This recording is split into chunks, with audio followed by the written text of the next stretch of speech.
and just to bring me luck for this meeting. Now, when you want to bring a luck to yourself and get a deal done, who do you call? It's a lot of people you could call. I'm thinking to myself, who is the one person I know, if I get this person on my show, will bring me good luck? And I said to myself, that has got to be Corey Stewart, who is joining us now. Good luck charm as he is. Corey Stewart, running for U.S. Senator, chairman of the Prince William County Board of Supervisors, and he is the leading candidate for U.S. Senate on the Republican side. We have him way ahead in this race. Nick Freitas also in it. And we have him, pretty substantial underdog, has a shot. Also, E.W. Jackson, not sure where that campaign is going. And the fake candidate, General Burt Mazzarano, I don't even see it. He doesn't do media. Like, how do you win and not do media? I'm trying to figure that one out. So right now, that's a fake campaign till I see evidence of otherwise. Anyway, joining us now, he's the front runner, Corey Stewart. Good to have you with us, Mr. Chairman. Hey, John. Great to be on your show this morning. Okay. Hold your enthusiasm to the end. Now, Corey, tell us about your campaign, and let's start with the swap bill that just got passed, the $1.3 trillion Swampanomics is Us spending package. Your reaction? Terrible. Just really terrible. It's $1.3 trillion of new deficit spending. It funds Obamacare. It funds sanctuary cities. It funds Planned Parenthood. It's got gun control provisions in it. It funds some, sweetheart project that Schumer has going up in his district. And it doesn't fund the border wall. It's just an absolute nightmare and a disaster. If you were giving advice to the president, would you have encouraged him to veto it? Oh, absolutely. I wish the president had vetoed it. I don't know, what his calculation was. I do trust him. But I think that, and this is just speculation, he just feels that, he explained why he didn't feel like he had much of a choice, but the truth is that the Republicans in the Senate just didn't have the backbone to stand up to McConnell, the Republican leadership, and stand up to the Democrats and stand up to the media. And so they gave him a bad bill, and one which he didn't feel that he had any choice but to sign it. If you were in the U.S. Senate right now, Corey Stewart, what would you have done? How could you have made a difference? Well, I think you need to go after leadership. You've got members of the Senate who voted, Republican members of the Senate who voted against the bill, and that's good for them. But you got to do more than that. You've got to fight the war within the Republican Party. That's part of our big problem is we don't have enough people who are willing to call out Mitch McConnell. They're afraid of him, and you got to call him out, and you've got to ask for his resignation. He's a bad thing for the country. He's a bad thing for the Republican Party, and as long as he's there, we're never going to be able to get the conservative legislation out of the Senate and put it on President Trump's desk for signatures. So he's got to go. McConnell's got to go. If you were part of the majority, if you were in the Senate right now, you would be calling for your own leader's ouster. Absolutely, it would be. Even with what would go with that, right? You'd be stripped of any decent committee assignment. You would get punished for that. You would be still willing to do that. Well, look at what we have right now. Whatever happens to me personally is of little consequence compared to what's happening to the country. The Republicans control the House, the Senate, the presidency. And we keep going down this road to perdition of further deficit spending, the lack of a border wall, lack of border security, in a healthcare system under Obamacare that is breaking the bank, sanctuary cities that are just openly, violating federal law, getting in the way of ICE and deporting dangerous criminal illegal aliens. We've got a federal government that's funding abortion clinics. What's the difference if Democrats are there? There is no difference. This is essentially a Democratic bill. So whether that costs me, committee assignments or whatever, what's the difference? Unless we start, we've got to shake things up, and I'm willing to do that. That's why I'm going into the Senate. We're with Corey Stewart, one of 4 Republican candidates for U.S. Senate. That'll be decided in a primary in June. Is it June 13th, I believe? June 12th. June 12th. June 12th. I was off by a day. I got to commit that You to can have memory. my opponent's vote on the 13th. Yeah, that's right.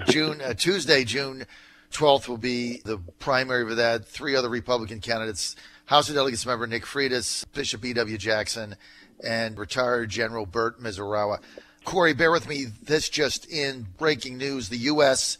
says they will expel 60 Russian intelligence officers and order the Russian government to close its consulate in Seattle. The Trump administration announcing on just about 20 minutes ago, the moves are in retaliation in part for the Russian Federation's government alleged attempt to murder a former spy living in the UK. On a conference call with reporters at the bottom of the hour, a senior administration official in the White House said all 60 of the expelled officials are in the U.S.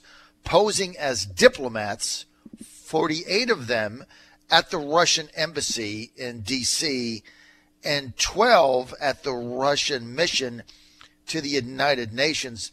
The U.S. government has given they and their families 7 days to evacuate and leave the U.S. So, Corey, right while you're on the air, that just came in over the wire. What do you make of that? Well, I think that you got to give the administration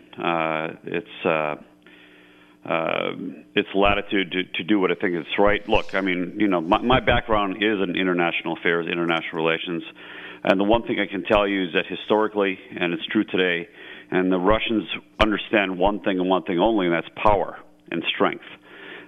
So I think the administration, this is really kind of a slap on the wrist. But if they have to get tougher with the Russians, I will support the president. I think he's doing the right thing here.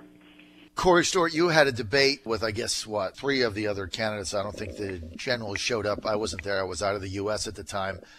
And that was Saturday, a Tea Party debate. You want to give our listeners that were not there, got very little coverage, some of the highlights of that, Corey, from your perspective. Well, I think that, on many different issues, there's an agreement. A lot of us are, I think all of us are considered conservative on the issues. Now, there's a little bit difference in style. Nick has more of a, he wants to get along with everybody. He supports the Republican leadership.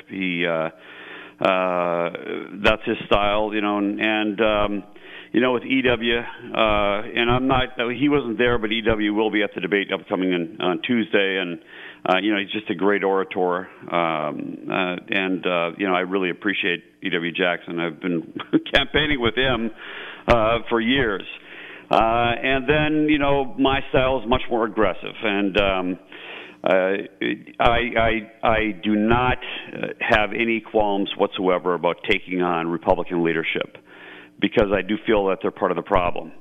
And so those are just some of the character issues. And I think that when you're voting in an election, that you need to vote for the character of the person rather than on their positions on individual issues. You need to understand that, because you really don't know, at the end of the day, you don't know what issues are going to face any particular leader once they're elected. They're changing all the time. There's all sorts of things that are going to come up that you can't predict right now. And so you need to, you need to, choose the person who you want. Do you want somebody who's just going to kind of go along with the Republican leadership, or do you want somebody who's going to rattle the cage? Do you want somebody who's going to, shake things up, somebody who's going to be a disruptor? I think that's what we need right now. That's what I'm going to provide, and that's why I'm asking for people's vote. Let me ask an inside baseball question, because this really bothered me this weekend as I got back from the Middle East. And I just want to get your take on it, because you are trying to run as a Republican nominee for U.S. Senate against Tim Kaine. So on Saturday, the Republican Party of Virginia has a meeting, and they kick out Freddie Burgos, which was a state central member. They kick him out because of postings that he had done on Facebook that were anti-Catholic and anti-Semitic. And so they do it in cloture, and it's behind closed doors, and it's a big gag order. But, a state senator went, and Amanda Chase went and defended the guy.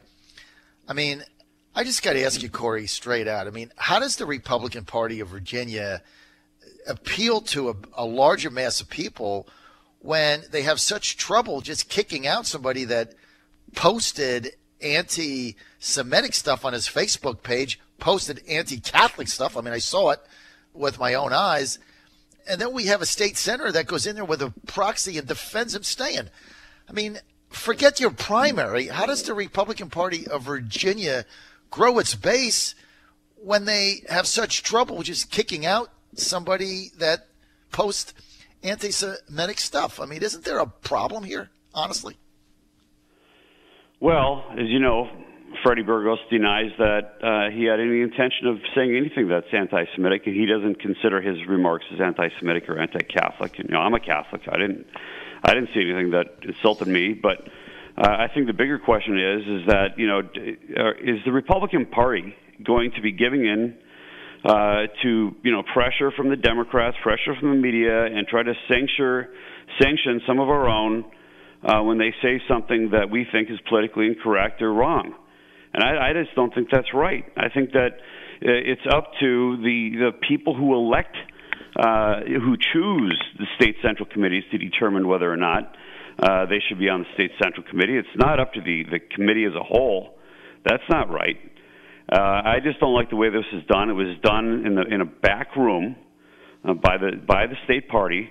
The vote was private. Nobody. I mean, the whole thing stinks the way they did it. Exactly. And if we're just going to keep doing this, I mean, this is why people are leaving the Republican Party. They don't want anything to do with it, and they don't like the Democrats either, for that matter, because these parties are dirty. Yep. They do things in secret. Yep. And you know, without really giving Freddie a chance to defend himself in public, and I just thought that was wrong, the whole process. Well, look, we can agree on half of what you said. I'll start with the back half. I thought the way this was done was abhorrent. And you're right. It's the reason why people are fleeing the Republican Party of Virginia.